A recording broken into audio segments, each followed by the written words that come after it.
హల్లెలూయా. దేవుడు తగిన సమయమందు మిమ్మును హెచ్చించును. దేవుడు తగిన సమయంలో ప్రతి ఒక్కరిని హెచ్చిస్తాడు.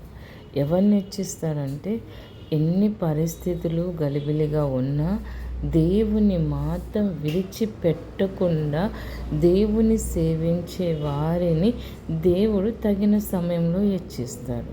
షడ్రక్, మేషక్, అబేద్నెగోలు మనం చూసుకున్నప్పుడు వాళ్ళకున్న పరిస్థితిని, భయంకరమైన పరిస్థితి, కానీ వాళ్ళు ఆ పరిస్థితిని చూసి భయపడలేదు, కానీ దేవుని మాత్రం విడిచిపెట్టలేదు. భయం కలిగినా సరే ఆ భయం కలుగుతున్నా భయము పడకుండా, నా దేవునే తప్ప మేము ఎవరిని సేవించం. వాళ్ళకు తెలియదు.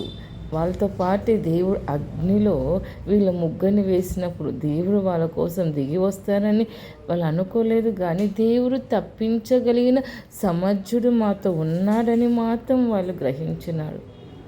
అంటే పరిస్థితిలో కూడా నువ్వు ఎంతగా దేవుని ఆనుకున్నప్పుడు దేవుడు నీ పక్షంగా ఉన్నాడని దేవుడు మనల్ని హెచ్చించబోతున్నాడు.